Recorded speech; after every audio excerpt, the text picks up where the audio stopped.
আপনি এখন কি করতেছেন চাচা এখানে? আমি আগে আমার ইন্ট্রোডিউসটা দিচ্ছি। জি জি বলেন। My name is Mohammad Aftar.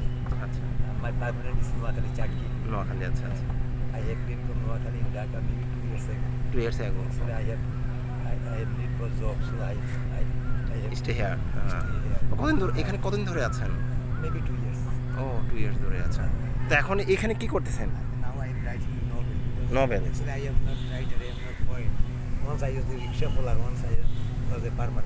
I am not a high educated person. I am only for class 3. Class 3 পর্যন্ত পড়াশোনা করেছেন। 1975 I am first class 3 in Chakri government primary school because my partner is Noakhali Chakri. ও তো আচ্ছা। অনেকে surprise হয় আমার লেখা দেখি, বলে আপনি কেমনে লেখেন আমি আই ডোন্ট নো। তো আপনার এই লেখাগুলো কি কখনো প্রকাশ করছেন? এটা আমার নাম্বার অফ 17তম বই, 17তম বই। কিন্তু 3টা নিয়ে গেছে তো আমরা প্রকাশনীরা নাকি কি। আচ্ছা নাম কি নাম কি? এটা তো হয়েছে, এটা লিখছি গোলাপের আঘাত, এটা 311 পাতা শেষ করছি। 311 পাতা শেষ করছেন। গোলাপের আঘাত বলতে এটা আমি মিনিটা বুঝতে যাবো।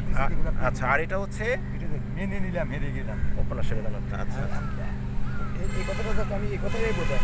এটা আসলে শরৎচন্দ্র চট্টোপাধ্যায় শ্রীকান্ত উপন্যাসে খুব দুঃখ করে একটা কথা বলছিলাম তার প্রেমিকের কাছ থেকে। আচ্ছা আচ্ছা যাই হোক, আমি ঠকি যাই নাই, মেনে নিলাম, হেরে গেলাম।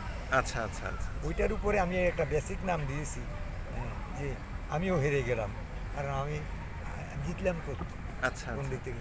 হেরে গেলাম জীবনের সাথে লড়াই করি, হেরে গেলাম সততার কাছে, হেরে গেলাম ভদ্রতার কাছে। সততার কাছে যে হেরেছেন এটার কারণ কি, কিভাবে, মানে এটার কারণ কি, আপনি কোত্থেকে? কি মনে করেন যে আমাদের এই হলো কি আসলে ভদ্র এবং সততার কোনো না মূল্য না আছে? অবশ্যই মূল্য নাই, এটা তো আমি স্বীকার করি। যদি আপনি স্বীকার করেন তাহলে আমি আপনাকে যেটা বলছি দ্যাটস ট্রু। না এটা ঠিক, তারপর কিন্তু ভালো থাকতে হবে ওই যে আল্লাহর কাছে। না ভালো না থাকলে তো আপনি আমার এখানে আসবেন। হ্যাঁ হ্যাঁ অবশ্যই। আমার আপনি তো প্রমাণ 1 মিনিট পূর্বে আপনি আসছেন, যেটা আল্লাহ আপনাকে জি, পাঠাইছে। হ্যাঁ। লোকটা অমানুষ বা অভদ্র, হ্যাঁ, যদি অমানুষ হয় সোজা চলে যাই, অভদ্র হলে তার কাছে যাই দাঁড়াও।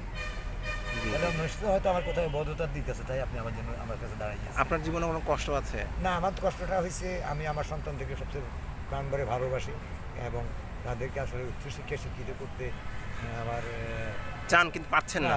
একান্ত সাধনা এবং হ্যাঁ। তপস্যা এবং উচ্চশিক্ষিত হওয়ার পথে যেহেতু আমার মাইল্ড ছেলে মেয়ে কয়জন আপনার? I have 3 daughters and son. My elder daughter আচ্ছা, studied in আচ্ছা। Noakhali College in BBA Pioneer. BBA And পড়াশোনা, আচ্ছা। My younger daughter studied in Chakri Women College. Women college.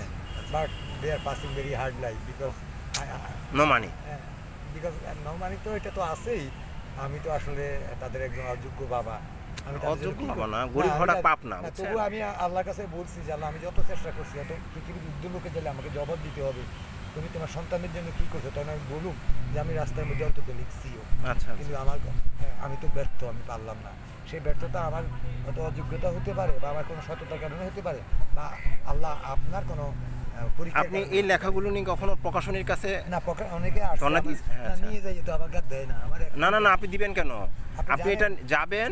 Maybe you had the name of Salauddin Suman. আচ্ছা আচ্ছা হ্যাঁ হ্যাঁ হ্যাঁ। আমি যখন হাতিঝিল প্রথম ঢাকা আসছিলাম, একটা বই লিখেছিলাম, আমার শেষ গল্পে তুমি।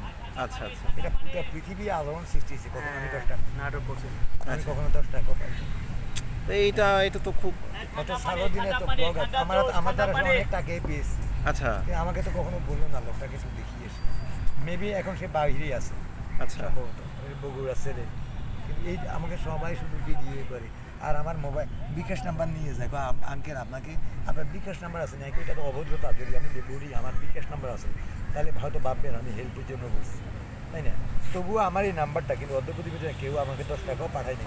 তবে তারা কি করে, পরে আমার কথোপকথন নিয়ে ওদের বিকাশ নাম্বারটাও দিয়ে দেয়, আমারটা দিয়ে দেয় না। আচ্ছা আচ্ছা এটা এই জন্যই বললাম এই দেশে সততার কোনো দাম নাই, এটা আমি স্বীকার করি। তারপরও আমরা ভালো মানুষরা কেন যেন অসৎ হতে পারি না? আমাদেরকে স্বীকার করতে হবে অনেস্টি ইজ দ্য বেস্ট। হ্যাঁ এটা তো অবশ্যই, কারণ ওনার কাছে কিন্তু আপনার ইয়ে আছে। যাই হোক, অনেক কথা বলো। আপনি স্ত্রী বেঁচে আছেন? অফকোর্স নোয়াখালীতে থাকেন? আচ্ছা আচ্ছা, তো সমস্যা নাই। আপনার জন্য দোয়া করি যেন আপনার এই পথ চলা আপনার জন্য আপনি গল্প বা উপন্যাসগুলো যেন প্রকাশ করতে পারেন। ঠিক আছে, আপনার জন্য দোয়া করি যেন আপনাদের মতো সব লোকগুলো মানবিক হয়। আচ্ছা অবশ্যই। অন্তত অনেকে প্রকাশ করতে পারে না কষ্টের কথাটা, যেন তাদের চোখের ভাষা দেখে বুঝতে পারেন আসলে লোকটা বুঝতে পেরেছি। কষ্টে আছে। আর কখনো আপনি এই লেখাগুলো কাউকে দিবেন না, না, এখন এগুলো আপনি দরকার হলে ফটোকপি করবেন, করে প্রকাশকের সাথে দেখা করবেন, দেখা করে 1 কপি দিবেন, ঠিক আছে, কিন্তু ওনাকে পার্মানেন্টলি দিবেন না। না আমি এখন আর দিন আমি জমাই রেখি, আমার মেয়েরা বসে ওরা তো জানছে যে আসলে আমার এই কষ্টের লেখা, কারণ রোদ বৃষ্টিতে ভিজি আমি লিখি। হ্যাঁ, তো তারা তো আসলে অনেক সময় ভিডিওতে দেখছে আমার আব্বা জি জি পরিশ্রম করতেছে, তখন আমাকে বলছে আব্বু আপনি এত কেন পরিশ্রম করেন? আমি বলছি মা ইউ রিমেম্বার যে আসলে পরিশ্রম সৌভাগ্যের পথ, ইন্ডাস্ট্রিজ দ্য কি টু সাকসেস। অবশ্যই অবশ্যই, তাদেরকে এটা আমি তো এটাই অবশ্যই। বললাম, ইন্ডাস্ট্রিজ কি টু সাকসেস, পরিশ্রমের সৌভাগ্যের পথ, যে কাজে হোক, সেটা কারো বাথরুমের চাকরি হোক, যেটা রাস্তা করে নিয়ে হোক, সে যে যে মানে যে আমার এখন বর্তমান পরিস্থিতি মূল কথা যে যেটা পারে আসলে আমার